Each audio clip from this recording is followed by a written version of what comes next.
Hello. In this video, I'll show you step by step how to replace the rear door in a BMW E60 or E61. The replacement process is exactly the same for both the right and left sides, so you can use this guide regardless of which one you need to replace. As you can see, my door doesn't look very good at the moment, so let's get straight to work.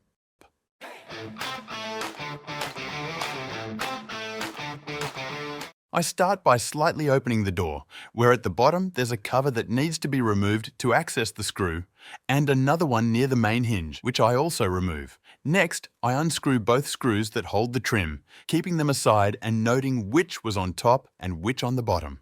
Using a plastic trim tool, I pry off all the clips holding the panel, trying to do it as gently as possible so I don't break any of them.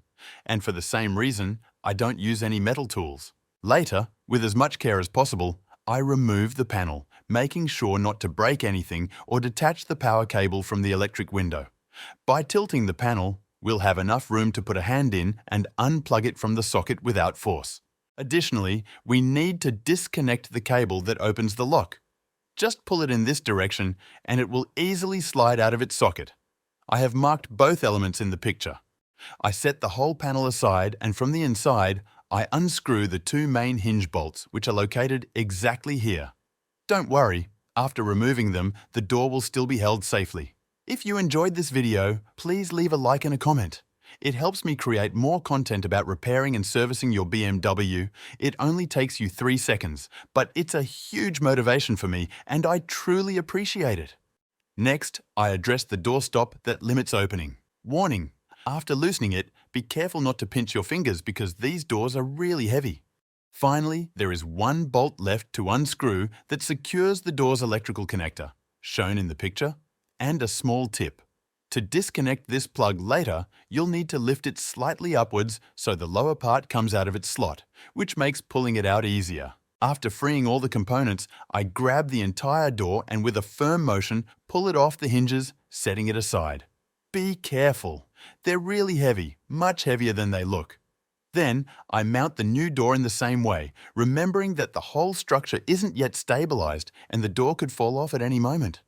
That's why I first tighten the doorstop bolt, which lets me hold the door in a convenient position. I also remove all the old electrical cables because the wiring in my previous door was in much better condition.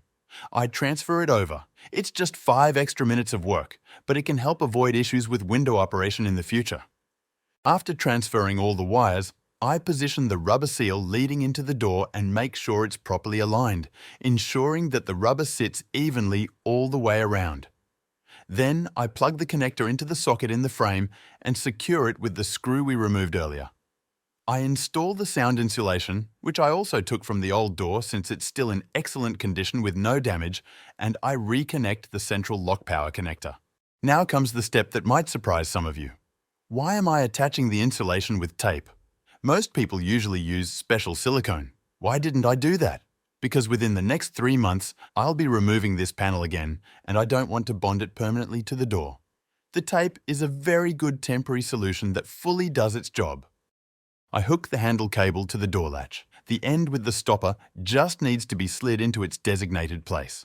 Then I can install the decorative panel, first connecting the window switch wire and the handle cable, both of which I showed you earlier. I make sure all the clips snap securely into place by pressing the panel evenly on all sides. Once everything is properly aligned, I tighten the 2 screws for the main door hinge. At this stage, to make opening and closing smoother, you can also lightly lubricate the hinge. Finally, I fasten the 2 screws for the decorative panel, paying attention to which one goes on top and which on the bottom, and add the 2 caps that complete the look with a touch of class and style. To finish, I gently close the door to check if everything works as it should, and I also test the central locking system to ensure it opens and closes properly. And it looks like everything's perfect. You can say the job's done right. I hope you enjoyed this video. In the next one, we'll replace the engine insulation that was damaged by martins, and I'll show you how to protect your car from that kind of problem. See you next time.